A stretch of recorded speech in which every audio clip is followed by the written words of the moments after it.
She said, "Take off your shirt," but I wasn't even sick. Don't forget to like this video, subscribe and tell me in the comments, what would you have done in my place? My name's Mark, I'm 33, and this happened when I twisted my ankle at the gym. Nothing serious, just a bad landing, but my boss insisted I get it checked, so I went to a small clinic downtown, just to make it official. No big deal. I expected a quick in and out, maybe 10 minutes with some bored doctor, but instead, she walked in tall, brunette, eyes like trouble wrapped in silk, and a name tag that read Sasha, RN. She looked at me, then down at my leg, then slowly back up, smiled, and said, "Take off your shirt." I blinked, confused. "It's my ankle," I said, and she tilted her head with a grin, and I said what I said. That's when I realized this wouldn't be a normal checkup, and I wasn't in a hurry to leave. I pulled my shirt over my head, feeling a little ridiculous, but her eyes didn't flinch. She stepped closer, fingertips grazing just above my ribs, like she was checking for bruises that weren't there. Tense, she murmured, almost to herself, "Do you always carry this much stress in your chest?" I opened my mouth to answer, but no words came out. She smiled slightly and leaned in, her breath warm on my neck. "Relax, Mark, I'm just doing my job." But the way she said it made it sound like anything but routine. She knelt down to finally look at my ankle, her hands surprisingly gentle, but her gaze flicked up every few seconds, watching my reaction, like we were both pretending this was medical, when really, it was something else entirely. When she stood up again, our faces were too close, the air between us charged, and then, just when I thought she might step back, she whispered, "Let me guess, you haven't had a proper checkup in a while." Her fingers trailed down my arm, slow, deliberate. "Lucky for you. I'm very thorough."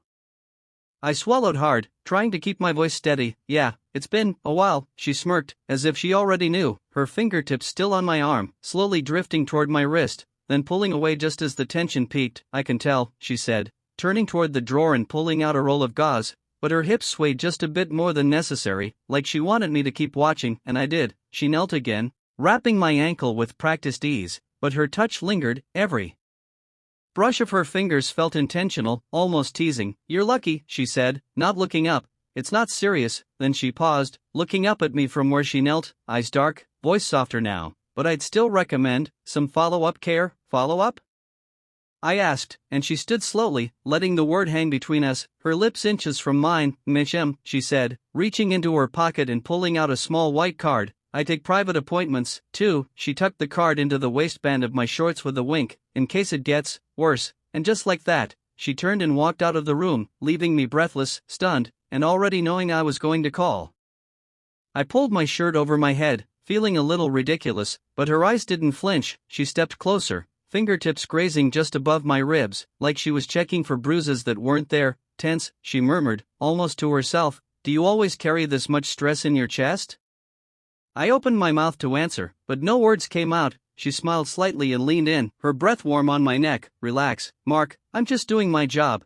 But the way she said it made it sound like anything but routine. She knelt down to finally look at my ankle, her hands surprisingly gentle, but her gaze flicked up every few seconds, watching my reaction, like we were both pretending this was medical, when really, it was something else entirely. When she stood up again, our faces were too close, the air between us charged, and then, just when I thought she might step back, she whispered, "Let me guess, you haven't had a proper checkup in a while." Her fingers trailed down my arm, slow, deliberate. "Lucky for you. I'm very thorough."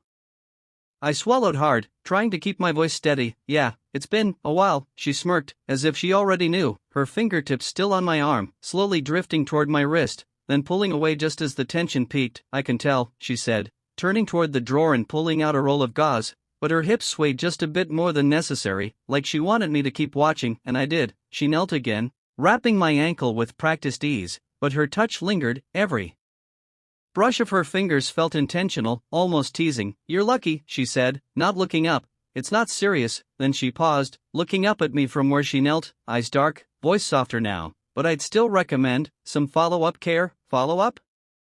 I asked, and she stood slowly, letting the word hang between us, her lips inches from mine. "Mishem," she said, reaching into her pocket and pulling out a small white card. "I take private appointments, too." She tucked the card into the waistband of my shorts with a wink, "in case it gets worse." And just like that, she turned and walked out of the room, leaving me breathless, stunned, and already knowing I was going to call.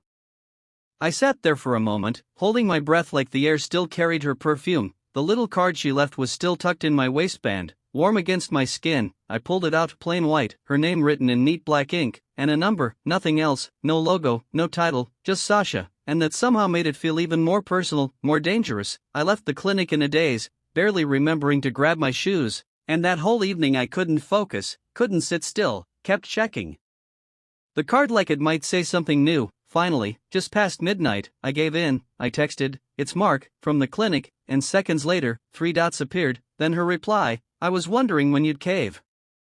Tomorrow. 8 p.m. Where something comfortable, or nothing at all. My heart nearly punched through my chest. I stared at the screen, reading it over and over, and knew I was already way past the point of no return. The next evening I was pacing my apartment like a kid before prom. I must have changed clothes 5 times before finally settling on black joggers and a plain t-shirt, casual but clean. I grabbed the card again just to double-check the address she sent. It was an apartment complex not far from downtown, modern, private. When I arrived, I stood in front of her door for a full minute before knocking, heartbeat loud in my ears. Then the door opened, and there she was, barefoot, in a silk robe that barely touched her knees, hair down, skin glowing in the soft hallway light. "Right on time," she said, stepping aside. I entered slowly, the scent of something warm and floral filling the air. Candles flickered around the living room, jazz playing low in the background. "You're not limping," she teased, closing the door behind me. "Was starting to think you faked that injury just to see me again." I smiled. "Would it have worked if I had?" She gave me a slow once-over and whispered, "You're here, aren't you?" Then she walked past, letting her robe brush against my hand. "Come in, Mark," she said over her shoulder, "your private appointment's about to begin."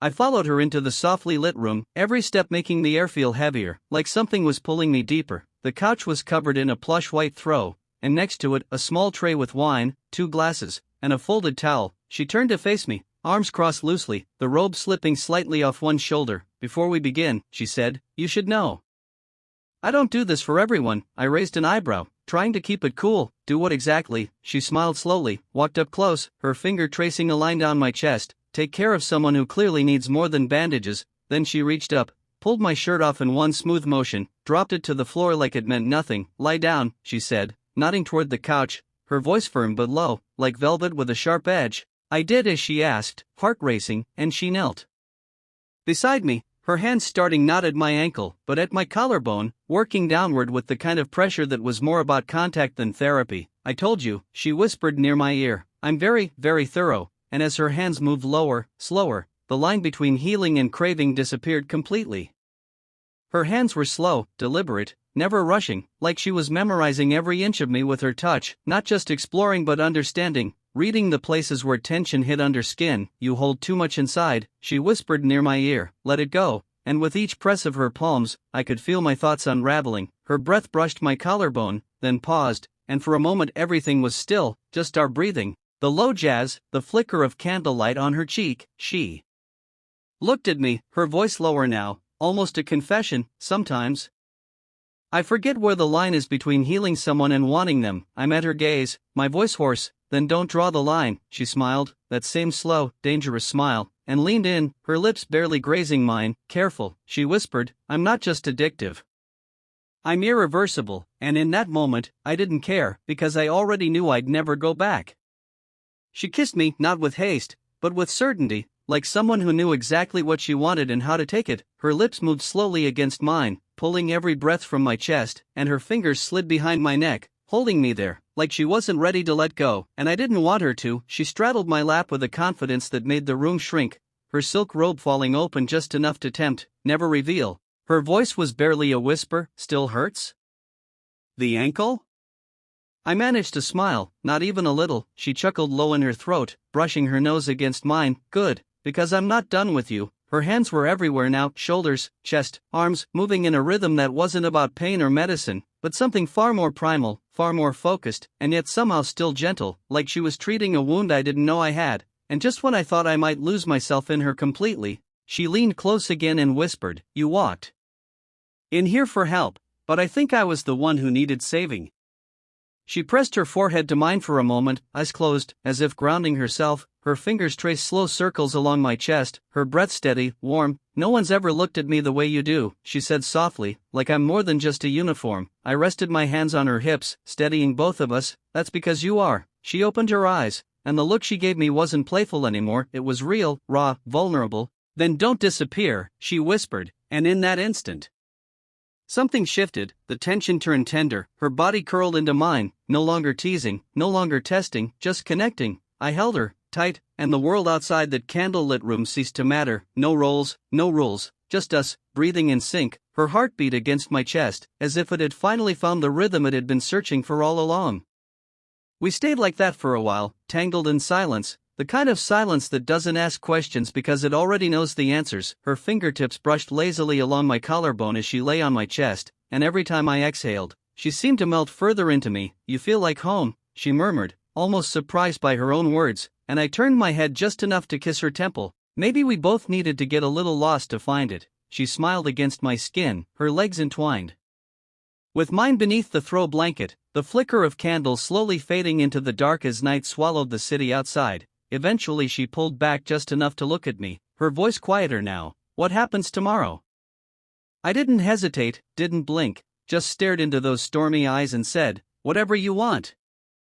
I'll be there." She searched my face like she was waiting for me to flinch, but I didn't, and she leaned in again, slower this time, her lips brushing mine with the kind of softness that said she wasn't just playing anymore, she was choosing this, choosing me. And when she finally fell asleep in my arms, I lay there awake, knowing one thing for sure: the moment I walked into that clinic, everything changed, and I was never going back to who I was before her.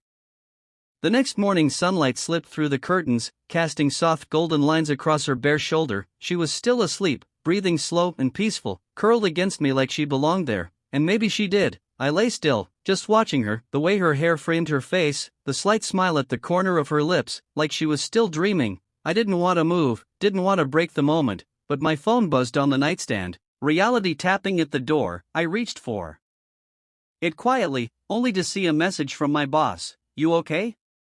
Clinic said you were cleared, but take the day if you need." I smirked. Yeah, I needed the day, but not for recovery. I set the phone down, careful not to wake her, but she stirred anyway, eyes blinking open, warm and heavy with sleep. Already morning," she whispered, her voice low and soft. I nodded. "Didn't want to wake you." She stretched slowly, the blanket sliding down just enough to make me forget what words were for a second. "I don't mind," she said with a grin, then tilted her head. "You staying?" "If you'll let me," I replied, and without hesitation, she whispered, "Good, because I wasn't finished with you," then pulled me back into her like the night never ended. The hours that followed blurred into something weightless. Time didn't matter, just the sound of her laugh echoing through the apartment, the smell of coffee she insisted on making while wearing nothing but one of my shirts, the way she danced barefoot across the floor like no one was watching, and maybe for the first time in a long while, no one was. There were no masks, no titles, no walls between us, just two people who had somehow stumbled into something real without even meaning to. We spent the afternoon tangled in blankets and conversation, telling stories neither of us had told anyone else, secrets that had been locked away for too long, and every time she looked at me, I felt like I was being seen, really seen, not just for what I was, but for everything I'd been hiding. And then, as the sun began to set, she curled up beside me again, resting her head on my shoulder, her voice barely a whisper. "You make it hard to pretend this was just a moment." I looked down at her, brushing a strand of hair from her cheek. "That's because it wasn't." She didn't reply right away, but I could feel her smile against my skin, and in that quiet, unspoken truth, we both knew we weren't walking away from this. That night felt different, not like the first one, wild and electric, but deeper, slower, like something had settled into place, something neither of us wanted to disturb. We cooked dinner together, badly, laughing as she burned the garlic and I overcooked the pasta, but it didn't matter. We ate sitting on the floor, sipping wine, sharing bites from the same fork, the air between us warm and unhurried. After dinner, she put on some soft music, something old and low and full of feeling, and we danced, barefoot in her living room, my hands on her waist, her head resting on my chest, and for a moment I thought, this is what people mean when they say they found their person. No fireworks, no big speech, just a quiet knowing. When the song ended, she looked up at me with those stormy eyes and asked, "Do you regret it?" "Us?" I didn't even blink, not for a second. She smiled, a slow, tired smile like she'd finally exhaled after holding her breath for years. "Then don't leave," she whispered. "Don't make me wake up alone again." I leaned in, kissed her forehead, and held her tighter. "You won't," I promised, and I meant it, because whatever this was, whatever it was becoming, I wasn't letting go.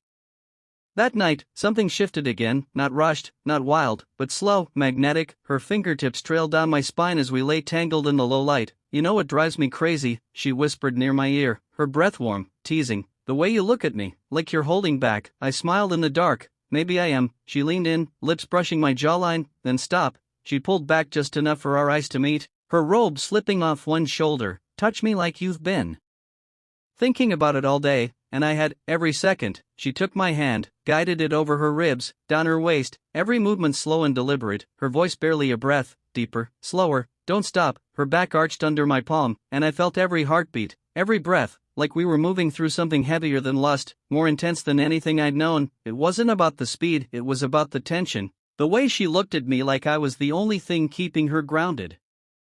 And I wanted her to float. She gripped my hand tighter, looked me straight in the eyes, and whispered, "Don't stop, you're almost." I didn't let her finish, I just pulled her closer, deeper, stronger. My heart was pounding, breath ragged, and she exhaled with a quiet, trembling voice. Just like that, almost there. Her fingers dug into my back like she was afraid to let go, and in that moment, everything else disappeared. The world narrowed down to just us, to this rhythm, to this tension, to this moment we'd never forget. She lay on top of me, quiet, glowing, with that smile that says everything without a single word. "I'm yours." I traced her cheek with my finger and whispered back, "And I'm not going anywhere."